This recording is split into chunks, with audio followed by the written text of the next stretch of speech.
How long have you been playing guitar? Well, let's see, since I was 10, I'm 65 now, so 55 years. Right. Did you start classical? Absolutely not. I started folk music, and I really only studied for about a half a year with the teacher who taught me folk music in the beginning. She worked with me for about a half a year on classical music.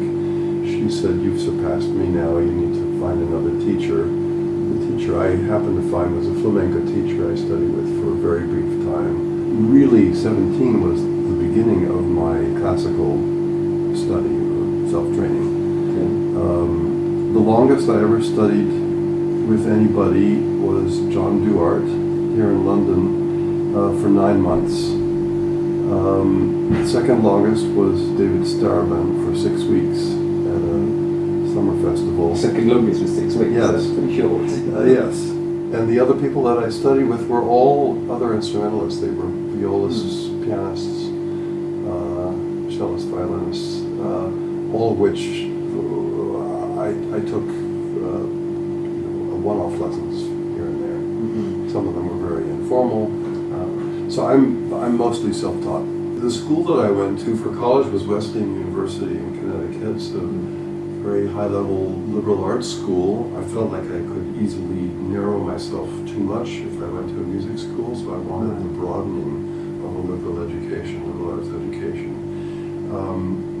And you see, what happened is that I advanced very, very quickly. So when I started at 17, 4.5 years later, I was one of the competitors at the Toronto competition in 1975, and I was very fortunate to tie for second prize in that competition. First prize that year was Sharon Isbin. I tied with Manuel Barueco, and third prize was Elliot Fisk. So in 4.5 years, that was rather quick progress, and I was very happy with my prize. Yeah. The others who didn't win first weren't so happy. But at any rate, that launched my career very quickly, and when I graduated at Wesleyan, there was really no professional need for me that I saw to go on to graduate school, so I didn't. So no actual musical qualification, because I actually have a grade 5 in music theory. So, do you have any idea how common injuries are amongst musicians? Oh God, yes. It's very, very, very common. I mean, as I report in the book, I visited, quite a bit the McGill University in Montreal, where the associate dean told me that she, several years in a row, would welcome an incoming class of students and ask them how many of them had injuries, and half of them raised their hand. Half of them. As intake. Yeah. And then Alice Branfenbrenner, major person in the performing arts medicine world in the States, spoke about 71%. Do you think it's important that teachers have a knowledge of physiology and injuries and injury prevention? Yes, extremely. But it's very, very hard sometimes to convince schools to bring this about. I have a very hard time promoting this concept at Manhattan School of Music, where they're already doing things. They have Alexander technique courses and Feldenkrais courses and movement courses for singers and so on. They have some things, but they, in my meetings with the chair people of the departments and the provost of the school, there's been some resistance when I talk about the need to incorporate this into the curriculum, not just make them elective courses. In a school that is already as very advanced as the Manhattan School of Music, one of the best schools of music in the U.S., it's proving difficult. There are other schools in the country that are lesser schools that are very attuned to these ideas. So sometimes it's the ones that are the most established in the music tradition that are the hardest to convince. Do you think it's tradition that's getting in the way then? Probably, yeah. I guess I'm so advanced into thinking this way, I can't imagine how they could not understand how important this is. And of course, many of them deny the existence of injuries. As members of a couple of the larger departments in the school said to me, well, we don't have problems with injuries. Get them talking to Apostolos, because when I asked him about student injuries, he said, I teach at a school that we have thousands of musicians. And we hear every day injuries. All the hospitals around Boston, they're treating musicians for hand injuries. I was told by other people who were instrumentalists of those departments that there were plenty of injuries. So is it denial? I suppose it is, or maybe they just don't know. Maybe the students are hiding it from them, which would be very unfortunate, and probably happens a lot. But the problem is huge. Because it might if they're vocal about their injuries, they might damage their chances of getting selected for something, because they might be seen as a potential dropout. Yes, I'm sure that's exactly right. But we have to get rid of the stigma because they're going to suffer for it. Have you ever thought that one of your students might be at risk of developing an injury? Students go through injuries all the time. My students, I'm very proud to say, they have never had any major injury that has lasted for more than a few weeks. None of them, not a single one. In my, what has it been, 45 years of teaching, not a single one. But they all develop little injuries, even a tendonitis sometimes, and I get them out of it in a matter of days or weeks. And it's good that they go through that, because then they know how to fix it next time around.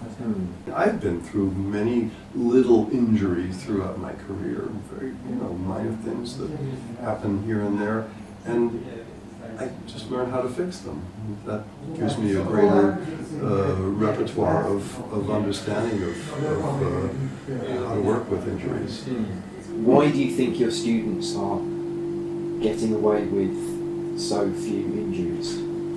What are you doing? It's my experience with my own injuries, and I mean, I've been thinking about these physical issues almost ever since I began playing classical guitar. Wow. It's been my interest all along. That's a ridiculous amount of foresight. Yeah. Incredibly unusual for a teenager.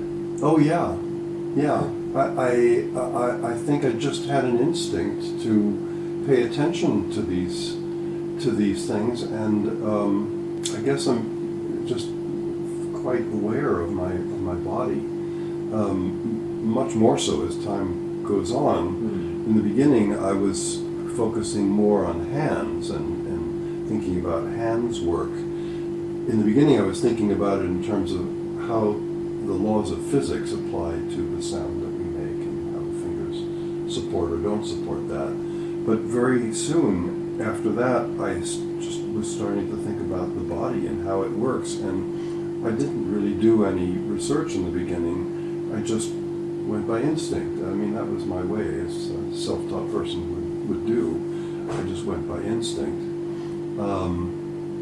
And of course, as time went on, I became more and more attuned to these things and sought help from various different kinds of people in these ways, and always put it together with my own instinctual feeling. So between other people's input and my own instinct, I sort of amassed a tremendous body of information over the years.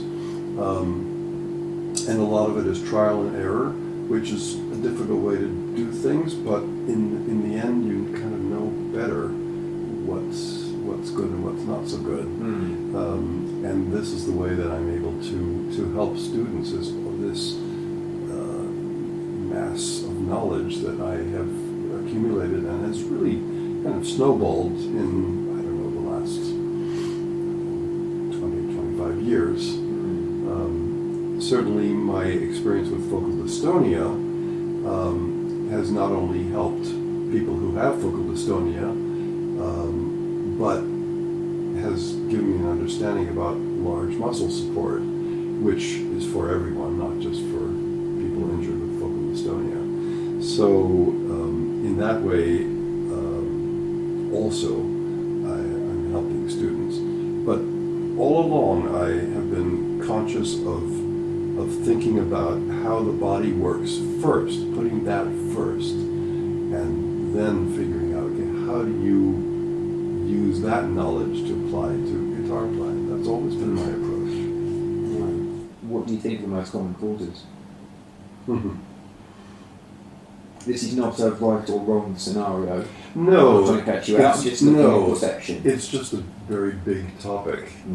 That's why I smile and hesitate. One of the essential things that I speak about in the book, and that I feel is responsible for many of these injuries, is the idea that economic motion is the best way to play. And I feel very strongly that freedom of motion is far more important than economic motion. And what happens is because they think that economy of motion allows you to go faster, they make their motion smaller and smaller, and the muscles get tighter and tighter, with very, very few exceptions. There are a handful of people, and probably for each instrument, who can play with economic motion and not get injured. But most people do get injured that way. So that's one that thing. would be surely because they're trying to make the movement small by counteracting the larger movement with an oppositional pull. Movements, the fingers are trying to fly, so they're pulling them back. Yes, exactly. It's a kind of restriction of movement. It becomes a restriction of movement. And the other thing that is related to it is the lack of use of large muscles to support what the small muscles do. Yeah. And again, because of all those things that I just mentioned that are that have happened since the middle or so of the 20th century, people have relied more and more, strangely enough, on smaller muscles to achieve it. And that, I think, began the plethora of injuries. They're the ones more suitable to a dexterous task. That's the problem. So they think they need to be used exclusively. Exactly. And what they need to learn about is that the larger muscles need to support what the small muscles do. Which is where posture comes in. Overall body posture. It's all interrelated. It's all interrelated. Yeah. Yeah.